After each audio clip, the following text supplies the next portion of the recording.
नमस्कार। चलिए आज समझते हैं पृथ्वी की उन शक्तिशाली अदृश्य ताकतों के पीछे का राज जो हमारे इस ग्रह को लगातार एक नया आकार दे रही हैं। ये एक ऐसी कहानी है जो जमीन के नीचे मीलों गहरी परतों से शुरू होती है। एक ऐसी कहानी जो बताती है कि आखिर हमारे ऊंचे ऊंचे पहाड़ क्यों बनते हैं, ज्वालामुखी क्यों फटते हैं और विनाशकारी भूकंप क्यों आते हैं। तो कभी ये सवाल मन में आया है कि आखिर दुनिया के सबसे बड़े बड़े पहाड़, सबसे भयानक ज्वालामुखी और सबसे ताकतवर भूकंप ये सब एक ही जगह पर क्यों आते हैं? क्या ये बस एक कोइंसिडेंस है? बिल्कुल नहीं। आज की हमारी पड़ताल इसी एक मजेदार सवाल के चारों तरफ घूमेगी और हम जानेंगे इसके पीछे का राज। ये जो नक्शा दिख रहा है ना, ये कोई इत्तेफाक नहीं है। जरा गौर से देखिए। चाहे वो अमेरिका के रॉकीज और एंडीज हों, या एशिया के हिमालय, या फिर प्रशांत महासागर के किनारे बने देशों की लाइन, ये सारी जियोलॉजिकली एक्टिव जगहें एक खास पैटर्न बना रही हैं। और इस पैटर्न का जवाब धरती के अंदर छिपी एक बहुत ही पावरफुल थ्योरी में है। तो चलिए इस रोमांचक सफर पर निकलते हैं। हम शुरुआती आइडिया से लेकर आज की मॉडर्न थ्योरी तक का सफर तय करेंगे। शुरुआत होगी महाद्वीपीय प्रवाह यानी कॉन्टिनेंटल ड्रिफ्ट से, फिर हम प्लेट टेक्टोनिक्स, पहाड़ों का बनना, मशहूर रिंग ऑफ फायर और आखिर में मेंटल प्लूम्स को भी समझेंगे। चलिए सबसे पहले उस क्रांतिकारी विचार से शुरू करते हैं जिसने जियोलॉजी की दुनिया को हमेशा के लिए बदल कर रख दिया। वो आइडिया कि हमारे महाद्वीप यानी कॉन्टिनेंट्स एक जगह पर रुके हुए नहीं हैं, बल्कि हमेशा से चलते आ रहे हैं। देखिए, ये समझ हमें रातों रात नहीं मिली।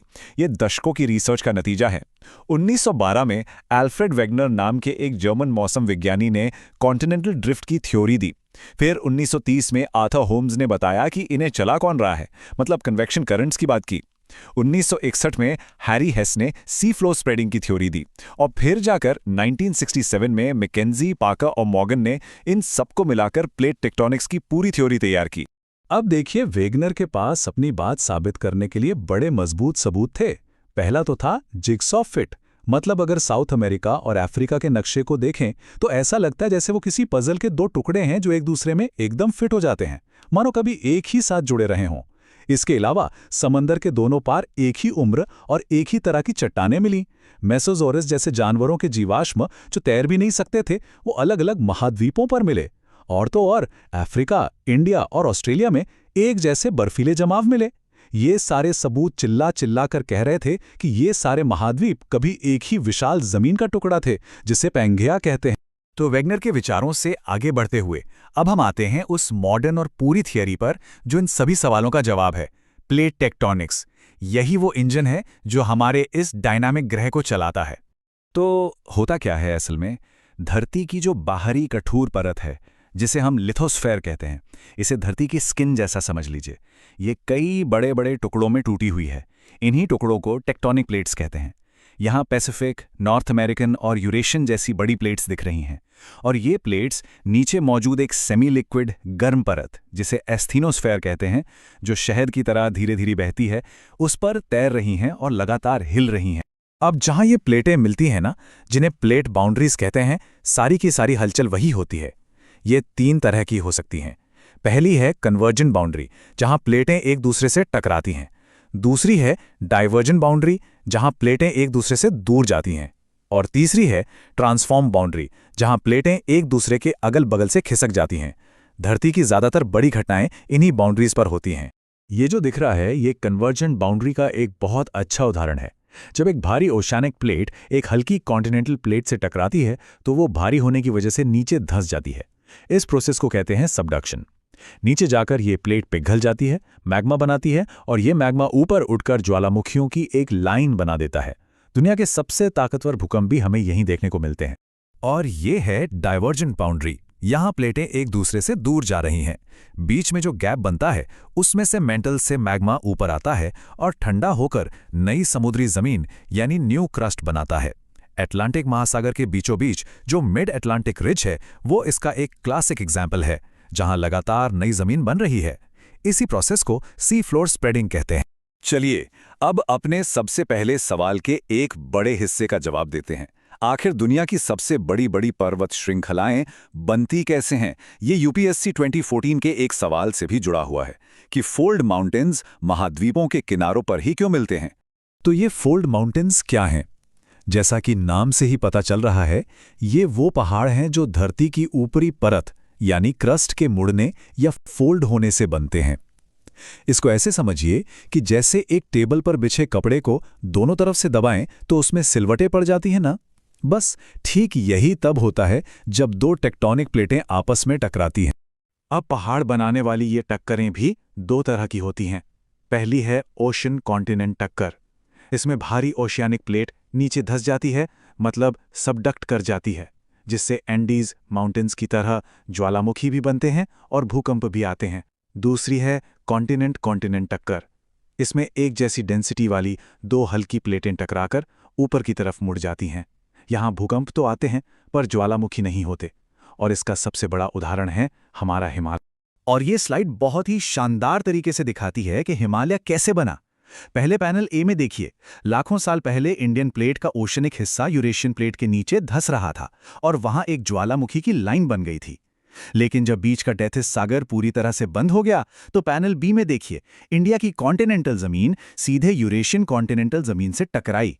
अब क्योंकि दोनों ही प्लेटें हल्की थीं तो कोई भी नीचे धंसने को तैयार नहीं थी। तो हुआ क्या, वो ऊपर की तरफ मुड़ने लगी। ठीक वैसे ही जैसे दो कारें जब आमने सामने से टकराती हैं तो उनका बोनट कैसे ऊपर उठ जाता है, बस इसी जबरदस्त टक्कर से बने हमारे हिमालय। और यही वो वजह है कि हिमालय में भूकंप तो खूब आते हैं पर कोई एक्टिव वॉल्केनो नहीं मिलता। अब बात करते हैं पृथ्वी के सबसे ज्यादा जियोलॉजिकली एक्टिव जोन की, परिप्रशांत क्षेत्र, जिसे हम सब रिंग ऑफ फायर के नाम से जानते हैं। ये टॉपिक यूपीएससी 2020 के एक सवाल से भी सीधे तौर पर जुड़ा है, जिसमें इसकी जियोफिजिकल कैरेक्टरिस्टिक्स के बारे में पूछा गया था। ये नक्शे पर जो घोड़े की नाल जैसा 40,000 किलोमीटर लंबा एरिया दिख रहा है ना, यही है रिंग ऑफ फायर। ये पैसिफिक ओशन के चारों ओर फैला है और ये कोई मामूली जगह नहीं है। दुनिया के 75% एक्टिव वॉल्केनोज और 90% भूकंप इसी एक जोन में आते हैं। तो इस रिंग ऑफ फायर की खासियत क्या क्या है? यहाँ पैसिफिक और नाज़का जैसी प्लेटें दूसरी कॉन्टिनेंटल प्लेट्स के नीचे लगातार सबडक्ट कर रही हैं।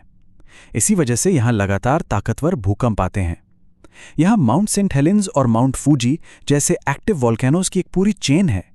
मैरियाना ट्रेंच जैसी दुनिया की सबसे गहरी समुद्री खाइयाँ भी यहीं हैं, जो सबडक्शन जोन्स की निशानी हैं। और हाँ, यहाँ समंदर के नीचे आने वाले भूकंप अक्सर विनाशकारी सुनामी पैदा करते हैं। अभी तक हमने जो भी एक्टिविटी देखी वो सब प्लेट्स के किनारों पर यानी बाउंड्रीज पर हो रही थी। पर सोचिए अगर कोई ज्वालामुखी प्लेट के ठीक बीच में हो तो, जैसे कि हवाई के द्वीप, वो तो प्लेट की बाउंड्रीज से हजारों किलोमीटर दूर हैं। इसका जवाब मिलता है हमें मेंटल प्लूम या हॉटस्पॉट्स के कॉन्सेप्ट से। मेंटल प्लूम धरती के मेंटल में बहुत गहराई से कोर मेंटल बाउंड्री के पास से उठने वाली बेहद गर्म चट्टानों का एक फिक्स्ड पिलर है।